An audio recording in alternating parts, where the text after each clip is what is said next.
Efésios capítulo 2.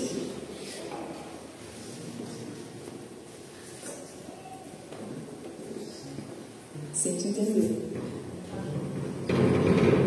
Efésios 2, versículo 4. Amém? Diz assim: Todavia, Deus, que é rico em misericórdia, pelo grande amor com que nos amou, deu-nos vida com Cristo, quando ainda estávamos mortos em transgressões. Pela graça, vocês são salvos. Deus nos ressuscitou com Cristo e com Ele nos fez assentar nas regiões celestiais em Cristo Jesus, para mostrar nas eras que hão de vir a incomparável riqueza da sua graça, demonstrada em sua bondade para conosco em Cristo Jesus. Pois vocês são salvos pela graça, por meio da fé, e isso não vem de vocês, é dom de Deus, não por obras, para que ninguém se glorie, porque somos criação de Deus, realizada em Cristo, para fazermos boas obras, as quais Deus preparou antes, para que nós a praticáramos. A gente começou a ler do 4, mas o versículo 1 em diante, Paulo vai tratando aqui como a gente era, né? Ele fala: vocês costumavam viver entregues aos pecados, às suas próprias vidas, a ordem desse mundo, e vocês estavam sujeitos ao príncipe, à potestade do ar. Por todo aquele que está fora de Cristo está sujeito a tudo que o inferno quiser impor sobre ele. Paulo estava falando anteriormente, vocês estavam assim, agora não. E ele vai começando a descortinar isso. Por que disso? Ele fala: por conta da morte e da ressurreição de Cristo. E da mesma forma, Deus assim quer em nós: uma morte para nós mesmos, uma ressurreição nele, com ele, para sempre, pela vida eterna. Então, esse resgate que Paulo fala aqui é desse resgate da gente entregue as nossas vontades, a gente entregue os nossos próprios querer, achar e pensar. Então, Paulo está começando a tratar isso aqui, mas o versículo que eu quero falar com vocês são dois, que é o 6 e o 10. Então, eu queria que a gente focasse um pouco no 6 agora. Vou ler novamente o 6. Deus nos ressuscitou com Cristo e com Ele nos fez assentar nas regiões celestiais em Cristo Jesus. Tem um lugar onde a igreja está posicionada, nas regiões celestiais. É sobre isso que eu quero falar com vocês nessa manhã. Esse é o lugar de atuação da igreja. O lugar da atuação da igreja não é só uma esfera terrena. Essa esfera terrena é secundária. A nossa esfera principal de atuação é nas regiões celestiais. Amém? Não entendi. Você vai entender. A gente vai construindo. Por quê? Porque a nossa maior área de atuação é nas regiões celestiais. Porque a gente não é daqui. A gente está aqui de passagem, peregrino. Tudo que tem aqui vai ficar por aqui. A palavra fala: você é o pó, e ao pó voltarás. É isso, não tem nada aqui. A gente está aqui preso nessa carne, preso, condicionado a certas coisas que essa carne nos impõe, sim, mas a gente não é daqui. Então, a nossa forma de agir, nossa forma de pensar, nosso padrão de vida, logo também não é daqui. Se você, como cristão, que você se enquadra nisso que Paulo falou, você foi resgatado do império das trevas, você não vive mais para você não vive mais para sua vontade, então é isso. Amém? Estão entendendo? Então há essa mudança, há essa diferença de uma vida de quem atua e de quem vive nas regiões celestiais e de quem não vive. Mas ele falou um pouco aqui meio que disso também, sobre a nossa vida, nosso expressar de vida, ser em todas as áreas, não só espiritual ou material, na esfera terrena, mas a nossa atuação como igreja é nas regiões celestiais. A sua forma de viver, de pensar e de agir é nas regiões celestiais. Paulo vai dizer, acho que em Filipenses, se não me engano, Filipenses ou Colossenses 3, ele vai dizer que a nossa mente tem que estar voltada para as coisas do alto e não para as coisas dessa terra. E a gente faz o tal oposto. A nossa mente é completamente voltada para tudo que envolve essa terra. Pagamento de conta, estresse com filho, marido, trabalho, problema com o vizinho, problema com o parente, e as coisas celestiais em último plano. Ficam esquecidas. A gente deixa para depois, deixa para amanhã. Amanhã eu oro, amanhã eu falo com Deus, amanhã eu leio a Bíblia. Ou quem sabe você até lê a Bíblia. Você ora, você tem o seu tempinho com Deus, você separa, mas sem intimidade com o Senhor você não tem. Que também é diferente. Porque não é só bater um ponto e falar, Senhor, estou aqui hoje em oração. Amém. O Senhor me continuar me faltará. Amém, Jesus, obrigado. É relacionamento. É intimidade. Não é bater ponto, né? Se você viver uma vida cristã inteira só batendo ponto, você não conhece o Senhor. E o foco da nossa vida é conhecer e prosseguir.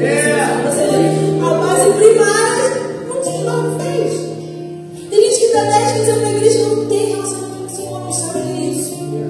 Relacionamento é diferente de contato com Bíblia, de estar no culto no domingo, de ofertar. É o que Ele quer falar para você. É o coração dele revelado em você. É o que Ele quer te mostrar, o que Ele quer fazer na sua vida e através da sua vida. Isso é relacionamento com o Senhor. Relacionamento com o Senhor é você não viver para você, para aquilo que você pensa, para aquilo que você acha. Porque lembra, a gente falou aqui, Paulo falou, você não vive mais submisso às coisas desse mundo. Não, você foi resgatado do reino das trevas para o reino do amor do Pai. Então a vida logo tem que ser condizente com aquilo que a gente quer, com aquilo que a gente acredita, com aquilo que a gente quer. Então, no versículo 6, quando Paulo fala que Deus nos ressuscitou com Cristo, então porque estávamos mortos. E é pela graça que vocês são salvos. Mediante a fé. Não vem de vós, é dom de Deus. Não há nada que você possa fazer para você ser mais salvo ou menos salvo. Não depende, porque Cristo já morreu. Já está decretado. Quando Ele falou tetelestai, está consumado, e consumado ficou, e ninguém pode tirar. Está feito. Vocês são meus. Foi comprado com sangue. E agora a gente tem que corresponder a isso.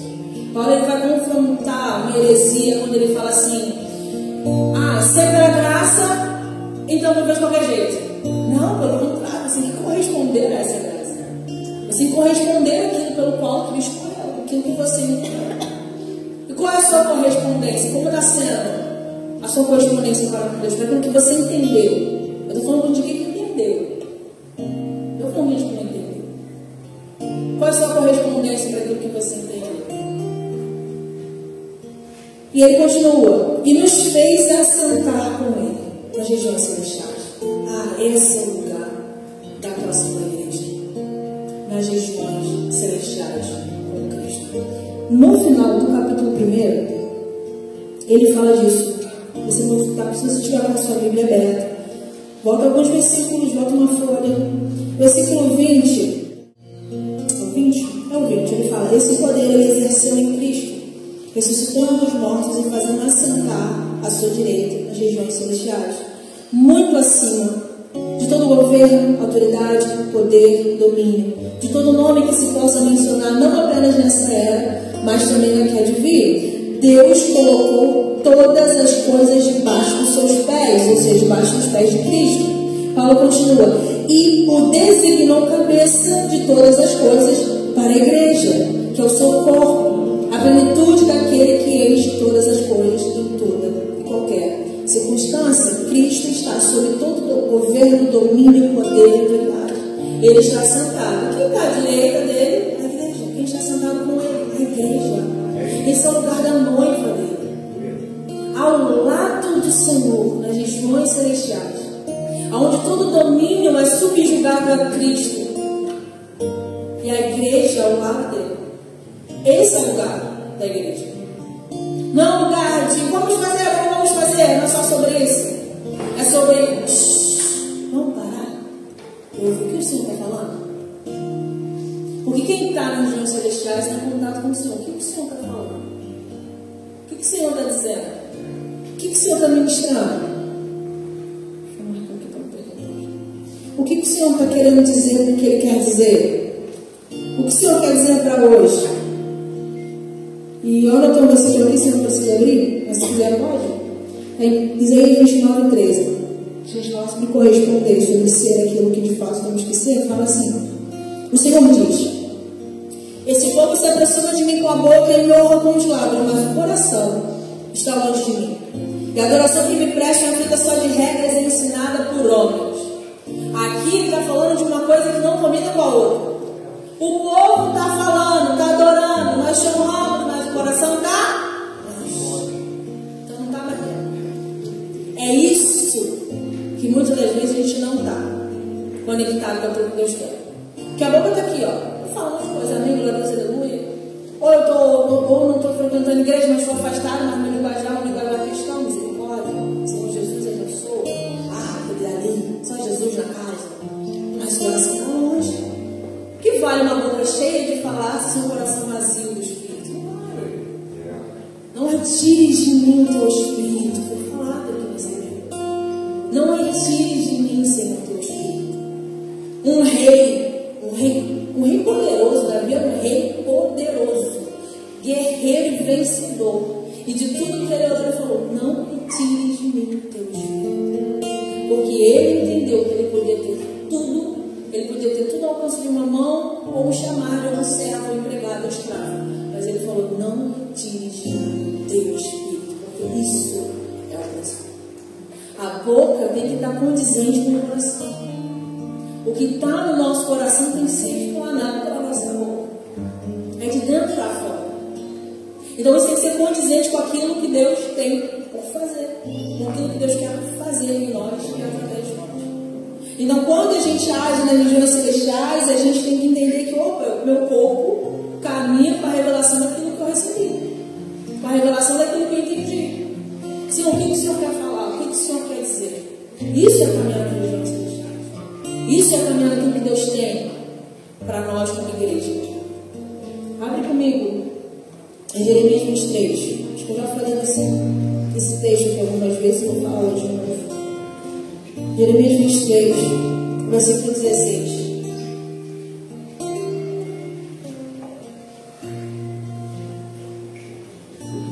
Jeremias 23, 16 diz: vamos ler o versículo. Assim diz o Senhor dos Exércitos: não ouçam o que os profetas estão profetizando para vocês. Eles os encheram de falsas esperanças.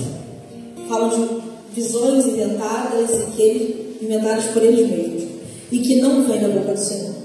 Vivem dizendo àqueles que desprezam a palavra do Senhor: vocês serão paz. E a todos os que seguem a obstinação de seus corações dizem: vocês não sofrerão de graça alguma. Mas qual deles esteve no conselho do Senhor para ver e ouvir a sua palavra? E quem deu atenção e obedeceu a minha palavra? Vamos lá no versículo 22.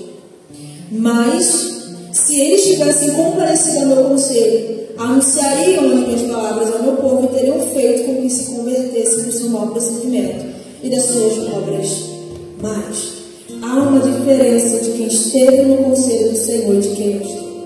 Há uma diferença de quem caminha pelo Espírito, de quem está nas regiões celestiais e de quem não está. É nisso. O Senhor está falando, esses profetas falam daquilo que eles querem. Eles inventam visões, profecias, eles falam. Mas se eles tivessem comparecido no meu conselho, teriam falado aquilo que de fato eu falei. Teriam pronunciado aquilo que de fato o coração deles queimava. Está entendendo? A forma com que eles falavam, a forma que eles iriam professar, estaria condizente com aquilo que eu revelei no coração. Mas não tem como estar no conselho e não falar. Olha, acho bem difícil. Porque eu lembro de Isaías. Quando Isaías entrou e viu, a primeira coisa que ele falou: ai de mim que eu vou morrer. Há uma diferença de quem de fato esteve no conselho do Senhor. Porque diante do conselho, não tem eles. Eles estão errados, ninguém está fazendo, todo mundo desanimado, ninguém quer, problema com o marido, problema com o filho, sua família só está esquece. Diante do conselho, tem de mim, porque eu sou pecador. Eu sou falho. Quem diante do Rei da Glória vai ter ousadia de dizer: não, Senhor, porque eles fizeram comigo? Eu sou assim porque fizeram isso comigo. Eu sou assim porque me trataram. Não. Ai de mim, porque eu sou pecador. É diante dele. Diante dele não tem mágica, não tem título, não tem carro. Diante dele não tem caneta que resista. Quando ele fala, ele decreta, ele cumpre. Está consumado, está fora. O que resta de nós, então? Corresponder. De fato, viver aquilo que tanto falamos que já entendi isso aí, já sei.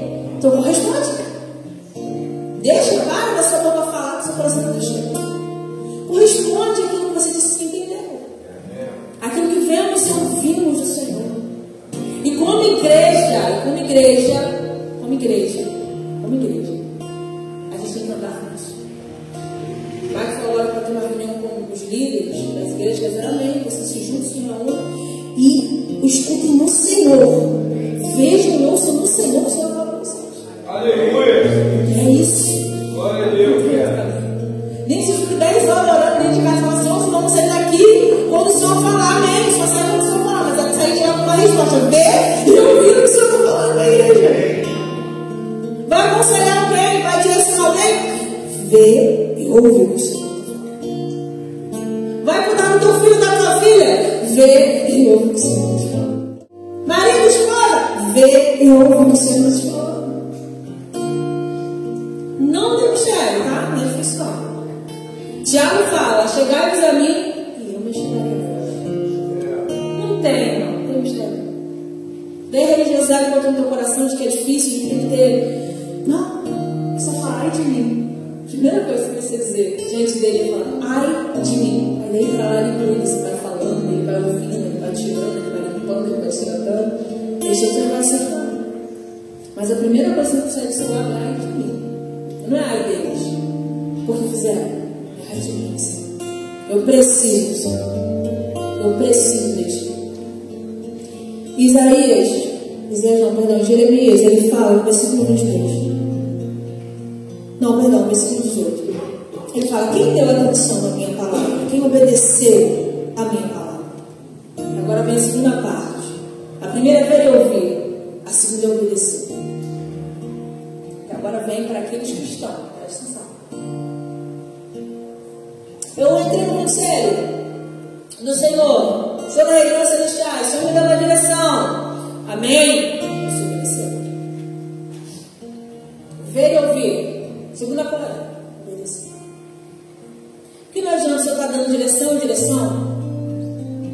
você não obedece. Já sei o que é para fazer. Obedecer. Está seguindo? Está obedecendo e está seguindo o que Deus está mandando fazer? Quando eu escrevi isso aqui, eu até botei aqui na minha agendinha. Se a agendinha falasse, gente, eu estou com essa agendinha. Eu anotei dia 4/5/2025. Tipo, não, perdão, 6. Eu tenho a mesa errada. 4/6/2025. E quando eu fiz quando eu soube desse esboço, eu fui anotando. A primeira coisa que ele falou foi uma mensagem da coluna. Eu falei, então amém, Senhor. Então que a gente ande nisso. Que a gente ande em ver e ouvir e obedecer aquilo que o Senhor quer. Que a gente ande nesse lugar, como igreja. Ver e ouvir. O que o Senhor está falando é uma identidade só, uma coisa só. Assim, algumas semanas atrás, eu estava orando pela igreja, de forma geral. E o Senhor me direcionava a orar pelas igrejas caseiras. Eu não compartilhei isso com 3 pessoas quando eu abri a igreja. O Senhor me direcionava a orar pela igreja caseira. E quando Ele me direcionava a orar pelas igrejas caseiras, Ele me direcionava a orar para que não fosse, espero que você entenda a analogia, uma árvore só. Uma árvore só. Só que essa árvore tem muitas galhos e ramos. E esses galhos e ramos, você pegar uma árvore, uma mangueira, né, uma macieira, vai ser galhos e ramos de uma macieira, de uma mangueira. Uma árvore de um cajá não vai ter galho de manga. Amém? É uma árvore só, um tipo de fruto só. O Senhor me direcionou a orar sobre isso para as igrejas caseiras. Não para elas andarem cada uma, dando seus próprios frutos em sentido de diferença, mas um fruto único, de um tipo só de fruto. E é isso que o Senhor deu para nós. E é isso que o Senhor deu para nós. É uma identidade só, mas que tem muitos nomes, tem muitos galhos. Mas o tipo do fruto é um só, hein? Vocês bem? É um tipo só. É a gente andar naquilo que a gente está ouvindo e vendo do Senhor. E não daquilo que a gente quer. Vocês, como liderados dos líderes das suas igrejas caseiras, precisam orar pelas suas igrejas caseiras. Eu falo muito. Não é fácil. Não é fácil cuidar de vida, não é fácil para a gente. A gente dá choque, a gente estressa, a gente não é normal, gente. É normal, a gente vai dar choque, é normal. Agora a gente vai viver dando choque. Vai viver dando lugar. Vamos. Amém? Ver e ouvir. Como igreja caseira, o que o Senhor está falando para a gente? Olha, essa palavra aqui foi liberada numa igreja caseira de Marília.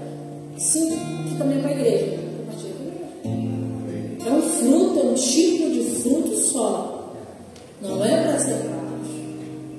Amém? O que o Senhor está falando? Esse é o lugar de agência da igreja. Acho que essa palavra não sei mais. De agência da igreja. Nas regiões celestiais. É ali que a gente tem que levar. Não é opinião, achismo. Lembra? Eu falei, porque no passado. Porque no passado foi. Esquece o passado. Foi assim. Amém? O que o Senhor está falando hoje? Mas eu dei uma palavra mês passado. De repente foi até para o mês passado. Já até passou. Vamos ver o que eu estou falando hoje? Vamos conferir se a palavra ainda é para hoje? Essa palavra foi mês passado. Eu estava conferindo. Essa palavra ainda é para hoje? E era para hoje. Ver e ouvir aquilo que o Senhor está ministrando sobre nós como igreja.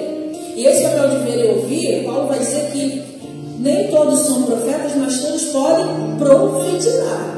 O véu está aberto, o céu foi rasgado e acabou. O acesso está livre. Ouvir o que Deus tem para dizer para a igreja não é só para os líderes, igreja caseira, para até o teu. Não é possível que Deus não fale com você mal nunca bem. Você nunca tem uma palavra para compartilhar. Você nunca tem nada. Deus nunca falou com você. Acabamos de falar, o céu está aberto. Qual é o teu relacionamento com o Senhor? O que o Senhor falou para você? O que Ele expressou o nosso Deus para você? Sobre a igreja. É ver e ouvir o Senhor, porque Ele está falando. Deus não está em silêncio.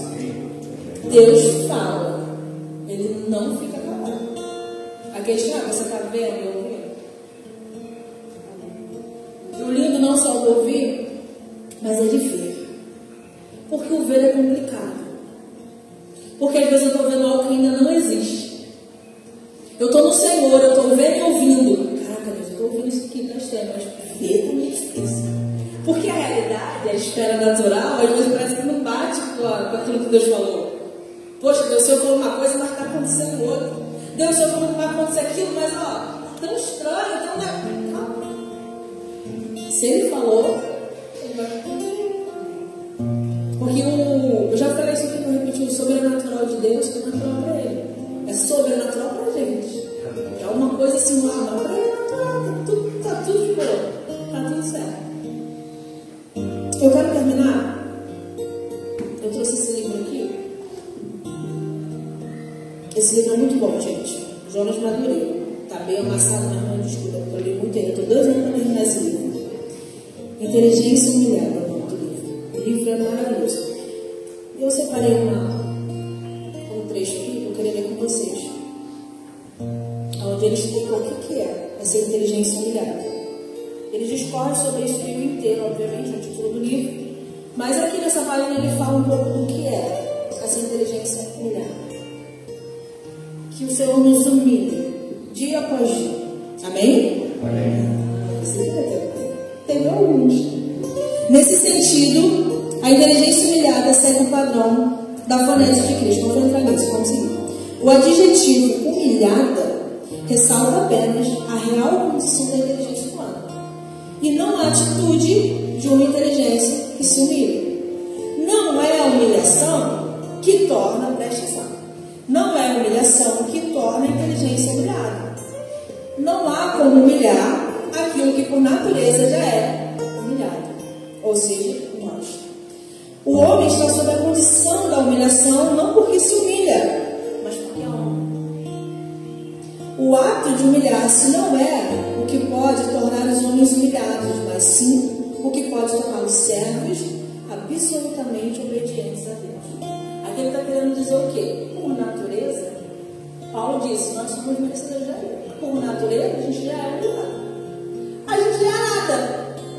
Então, humilhação, a gente tem que já estar enquadrado nisso. Por que eu concordei aqui com o Jorge? Tem algumas coisas que ele está ficando no quarto, mas ele é muito bom, incrível, pregador também. E aí ele quer dizer o que ele fala, quando a gente se humilha, ele fala, o ato de se humilhar, aí você se torna servo. Ele entendeu? Porque você já está na condição de humilhar, você precisa de Deus. Não é Deus que precisa de você. Então, na condição de humilhar, você já está. Você precisa. Mas quando a gente se humilha, ele fala como se a gente entrasse em outro lugar. Que agora é realmente você está se humilhando. De serve. Humilhar nesse lugar. Se humilhar. Você entra nesse lugar. De total dependência do Senhor. De total reconhecimento de sem Ele você não é nada, não consegue nada. Então, humilhado, como seres humanos pecadores, não é só. Mas se humilhar, aí então. E aí, quando a gente se humilha, a gente precisa o quê? Pegar o nosso eguinho, o nosso orgulho, jogar fora, falar assim: eu preciso de você. Senhor, eu preciso de você para cuidar da minha casa. Eu preciso de você para cuidar da minha família. Eu preciso de você no meu casamento. Eu preciso de você. Senhor, eu preciso de você. Senhor, eu preciso de você para cuidar das igrejas caseiras. Senhor, eu preciso de você para cuidar dos pastores das igrejas caseiras. Eu preciso. E aí que entra o primeiro ponto. Lembra que eu falei de Isaías? Ai de mim. Quando eu entrar nesse lugar, quando você entrar nesse lugar do Senhor, Senhor, eu preciso. Ai de mim. Eu preciso de você. Não é uma condição de Senhor, eu não preciso. Eu preciso de você. O Senhor é tudo o que eu preciso. E não há nada que você possa fazer. Hoje você vai ficar longe do Senhor, mas você ainda vai precisar dele. E você ainda vai estar na condição de vida. Se coloque de pé no seu lado.